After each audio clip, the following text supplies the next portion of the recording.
Aujourd'hui, en Afrique de l'Ouest, un bon nombre de limites et d'insuffisances ont été relevées dans les programmations et la mise en œuvre des projets initiés par les divers acteurs en matière de planification tenant compte des droits humains.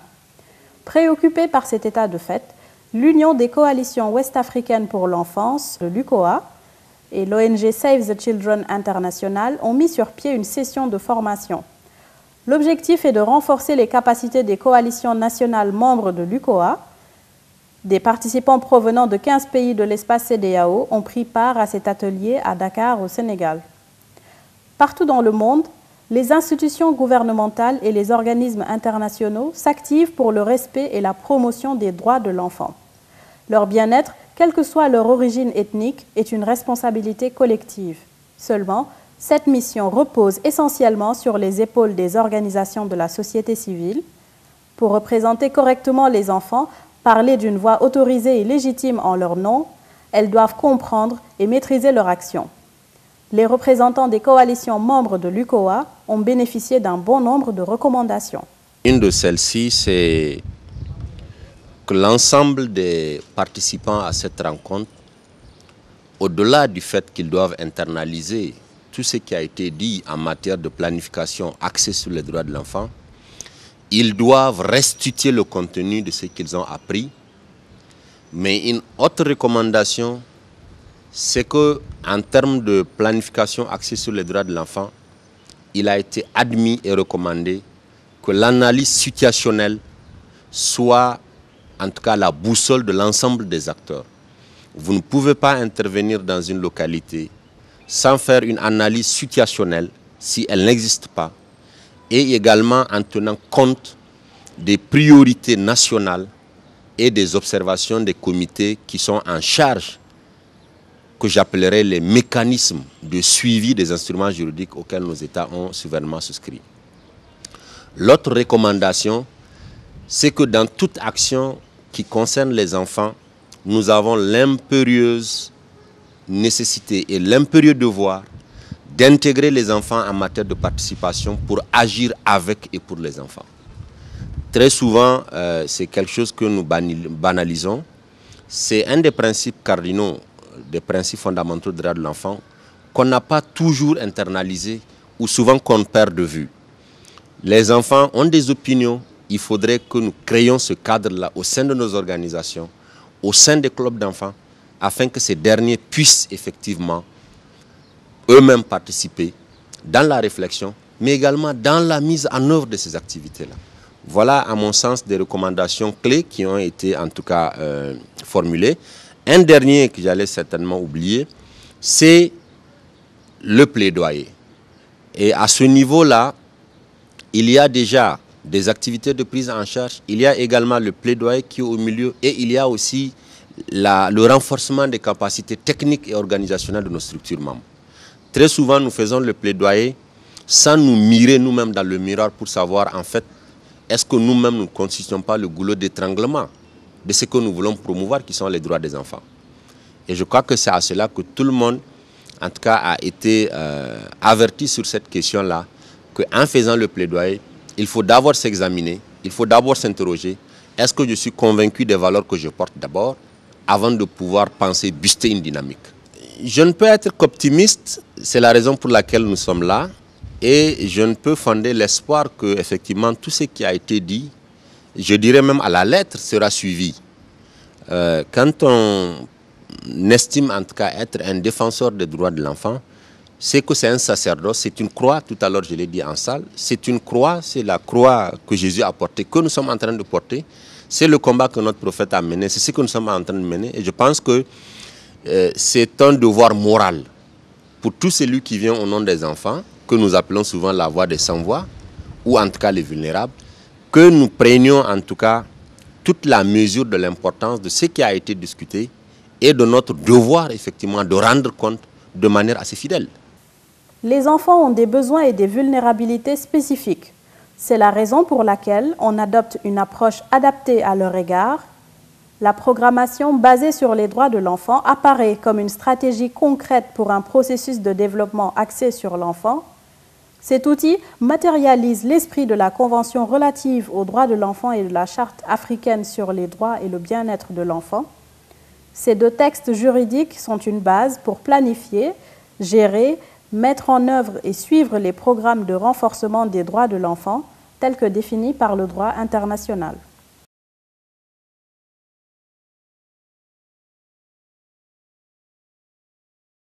Jusqu'ici, il n'y a que des actions directes, des actions qui s'adressent à un groupe d'enfants très limité. On sauve le journalier, on travaille au jour le jour. Il faudrait maintenant appuyer sur 3 piliers en même temps. Les 3 piliers, ce sont à côté de ces actions directes qui sont absolument nécessaires. Parce que pendant que l'enfant a besoin d'une réponse rapide et urgente, il faut lui donner cette réponse. Mais il faut également appuyer sur le bouton plaidoyer. Porter le plaidoyer, influencer, interpeller les décideurs justement pour qu'ils changent les politiques, pour qu'ils harmonisent les politiques, pour qu'ils puissent renforcer le budget pour que les droits de l'enfant puissent être réalisés. Mais à côté de ce plaidoyer, il faut également le pilier de renforcement de capacité de ces organisations.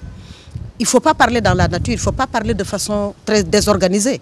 Donc je pense qu'il y a ces 3 piliers sur lesquels les organisations doivent travailler. Et malheureusement, 90% des organisations ou des interventions sont encore dans le domaine des actions directes. Influencer les décideurs et planificateurs à intégrer les droits de l'enfant dans les politiques publiques de développement est un impératif pour l'UCOA. Son mandat est d'assurer un meilleur suivi des droits de l'enfant à travers toutes ses coalitions membres présentes dans toute l'Afrique de l'Ouest. L'UCOA compte sur le soutien de plusieurs partenaires financiers et techniques dans le plus grand mouvement mondial indépendant œuvrant pour les enfants. Save the Children International rappelle inlassablement aux autorités et aux décideurs qu'ils ont pris des engagements. Sur la base des instruments juridiques, l'ONG internationale appelle au vote massif de lois répressives, mais aussi à l'augmentation des budgets. Elle préconise également l'adoption à grande échelle en Afrique de codes protecteurs des droits de l'enfant. Le Sénégal est un exemple dans la sous-région. Malgré de réelles avancées dans la conquête des droits de l'enfant, il existe encore des lacunes qui gênent l'exercice de la pleine jouissance de ces droits. Sur la programmation basée sur les droits de l'enfance. Je suis d'autant plus heureuse que nous, femmes, considérons l'enfance ou l'enfant, les enfants, comme d'abord un don de Dieu, pour ensuite être notre avenir, puisqu'entre autres espoirs, nous nourrissons le vœu ardent de voir nos enfants assurer la continuité de nos lignées familiales respectives. Mais ils sont également une richesse, puisqu'étant l'avenir de nos nations.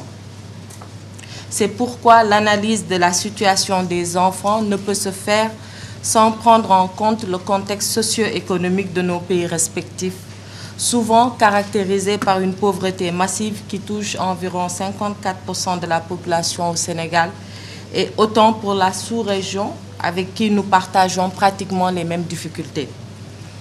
La protection et l'éducation de la petite enfance constituent le premier des 6 objectifs assignés à l'éducation pour tous d'ici 2015.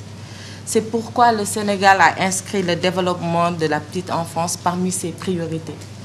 Et la réussite de cela passera par l'expansion des services et l'amélioration de leur accessibilité sociale pour une prise en charge équilibrée et globale. Mais également la consolidation du volet centré nutrition et la qualité des services à la petite enfance entre autres axes. C'est pourquoi, comme le disait Monsieur le Président Issoufou, nous n'avons pas le droit de faillir à notre responsabilité morale envers les enfants. Nous devons de les protéger et nous devons d'être là aujourd'hui afin de sécuriser leurs droits. La première mission du parlementaire, c'est de voter les lois. Mais au-delà du vote des lois, le parlementaire se doit en fait de communiquer, donc d'informer, de sensibiliser. Et c'est pourquoi nous nous sommes proposés de faire un plaidoyer pour qu'au niveau des politiques publiques, les préoccupations des enfants soient prises en charge, notamment au niveau du budget national et aussi au niveau des collectivités locales. Nous allons continuer de sensibiliser les populations, de sensibiliser nos sœurs, nos frères, pour qu'au niveau des budgets des collectivités locales, les préoccupations des enfants soient prises en charge. Est-ce que la sensibilisation seule suffit? Bon, la sensibilisation seule, effectivement, ne suffit pas, mais il faut commencer par sensibiliser, par informer, donner le maximum d'informations aux décideurs au niveau de l'exécutif. Donc, si on constate déjà qu'au Sénégal, il y a une volonté politique qui est là, on en a cette semaine une illustration avec la gratuité des soins pour les enfants. Donc ça, c'est déjà une volonté politique qu'il faut saluer. Et donc, il faut continuer cette sensibilisation pour que d'autres acquis puissent suivre. La programmation basée sur les droits de l'enfant est une véritable méthodologie de travail. Ces étapes sont calquées sur les outils et les méthodes de base en gestion de projet, le diagnostic de la situation sans complaisance au niveau interne et externe est inévitable. Pour obtenir des résultats ou tendre vers du concret, la compréhension des tenants et aboutissants des violences faites aux enfants est nécessaire. La collecte de données et le suivi-évaluation permettent de professionnaliser l'action sur le terrain au moyen d'interventions planifiées et réfléchies. Les bailleurs de fonds investissent des sommes importantes pour la réalisation des droits des enfants. Il est donc important que les organisations de la société civile rendent des comptes d'une manière transparente concernant l'exécution des budgets. Les formateurs ont exhorté les participants à la maîtrise des principes fondamentaux et des instruments légaux qui régissent les droits des enfants. Les organisations de la société civile ont pu mieux comprendre durant ces 3 jours le vocabulaire affilié à ces droits. What are your feelings after this 3 days workshop and what did you learn? Yeah, it has been a very participatory one, and I like every session of it. And what I have learned so far is good. I have learned whom a child is, as well as how to plan a program based on children and some other issues, as well as advocacy, and then other steps involved in planning. So basically, I have learned a lot. What are your own conclusions about the child rights in West Africa? Yeah, considering the sub-region,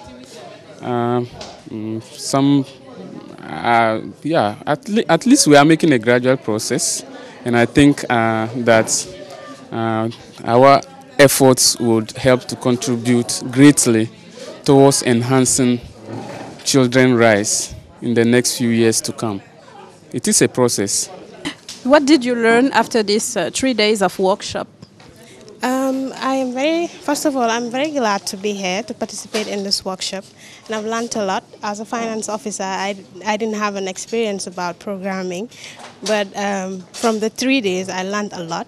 What programming really is all about, what you need to do when you're programming, and it needs to be focused on child rights, of course. So I'm very happy. I know now basically I can say I can participate when they're preparing their programs in the office and might help them, and maybe even in the future to move to programming. Yeah. Thank you very much. Le bébé Ukewa est né en 2010. Le baptême a été célébré au Niger en 2011. Dans son mandat, la structure insiste auprès des coalitions membres pour la remise annuelle de comptes rendus et de rapports.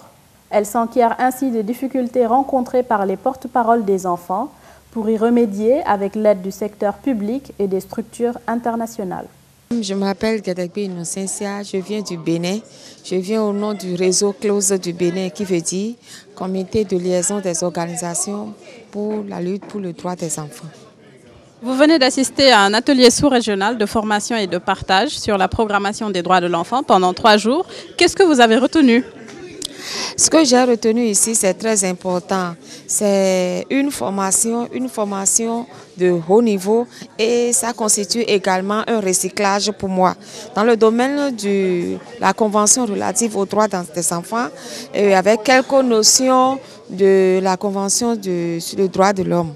Et ce que nous avons appris ici va nous mettre à niveau pour dynamiser encore nos réseaux sur le plan national. Quels sont vos sentiments en ayant discuté, échangé avec vos confrères de 15 pays, de 14 pays? De 14 pays, très bien. Mon sentiment est vraiment appréciable c'est une formation qui s'est déroulée dans la transparence et dans une méthode participative très relaxe avec une convivialité au pair. Bonjour, moi c'est Momo Ibaramté, je suis du Burkina Faso, je représente ici la coalition Burkina Faso pour les droits de l'enfant. Vous venez d'assister à 3 jours de formation au niveau d'un atelier sous-régional. Qu'est-ce que vous avez retenu? Qu'est-ce que vous avez appris? Quels sont les points clés sur lesquels vous pourrez effectuer une restitution lors de votre retour à Ouagadougou?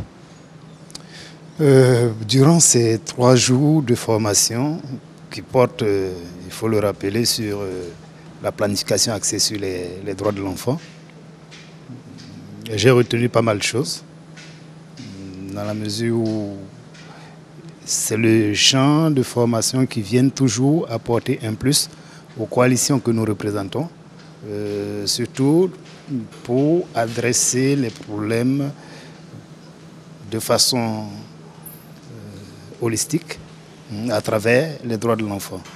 Aussi, ce que je retiens de ces 3 jours, c'est que les organisations de la société civile se doivent de ne plus travailler en vase clos et qu'il faut nouer suffisamment de partenariats. Il faut avoir également un portefeuille d'alliés afin de favoriser la prise en compte des questions de l'enfant dans la planification des politiques et programmes de développement au niveau national. De même, il y a que pour parvenir à cela, il faut sous-tendre toutes les actions de planification que nous faisons avec des actions de plaidoyer. Parce qu'au-delà des planifications, des programmations, d'actions directes que nous pouvons faire, il y a des actions pour lesquelles la société civile n'a pas de solution. Et étant donné que ces solutions appartiennent aux décideurs publics, il est extrêmement important qu'au-delà des actions de planification, qu'on allie également des actions de plaidoyer. Alors, question délicate. Vous savez, dans une classe, c'est difficile de généraliser, mais c'est clair que je dirais que tous les participants ont la moyenne. C'est clair. Il y a eu des très bons, il y a eu en tout cas des biens, des assez biens, et il y a eu des peu mieux faire. C'est naturellement cela. Il y a des acteurs qui sont là depuis 15 ans, depuis 20 ans. Vous ne pouvez pas les comparer aux jeunes qui viennent d'arriver. On n'est pas en compétition. Et notre devoir d'ailleurs en tant que coalition, en tant que structure, c'est comment amener les enfants et les jeunes à tendre vers l'excellence. C'est comment est-ce que nous pouvons être disponibles pour accompagner de manière qualitative les prestations, j'allais dire les compétences de ces enfants et jeunes qui demain sont également le flambeau pour porter effectivement la défense et la promotion des droits des enfants dans notre espace. Je pense, en tout cas, sans me tromper, que tout le monde a la moyenne. C'est vrai, à des degrés différents, et cela se comprend. Nous n'avons pas le même engagement, nous n'avons pas la même expérience professionnelle, nous n'avons pas le même background, mais je pense qu'avec l'accompagnement que l'UQOA est en train de faire et ses partenaires, dans les années à venir, c'est clair, dans tous les pays, nous pouvons parler en tout cas de pool d'experts. Et nous avons commencé. À l'UQOA, depuis 2012, nous avons fait une cartographie des expertises au sein de nos coalitions nationales, et très bientôt, nous allons faire sortir un document compilé qui va nous dire, au Sénégal par exemple, quand vous voulez un expert sur la participation des enfants, c'est XY. Quand vous voulez au Niger un expert sur l'analyse de suivi budgétaire, c'est Y et Z, etc. Nous sommes déjà dans ce processus-là. Et pour moi, c'est déjà en tout cas un des objectifs clés que l'UQOA s'est fixé depuis sa création. Et en 2 ou 3 ans de vie déjà, nous avons déjà atteint en tout cas cet objectif-là. La session spéciale des Nations Unies sur l'enfance de 2002 a consacré un monde digne des enfants. En Afrique de l'Ouest, plus de 50% de l'espace CEDEAO est constitué des moins de 18 ans. Les conditions d'un mieux-être de nos enfants passent par une planification stratégique, mais aussi par une volonté commune de tous les partenaires. société civile, décideurs, médias, mais aussi parents et enfants. Si dur, nous sommes sans défense.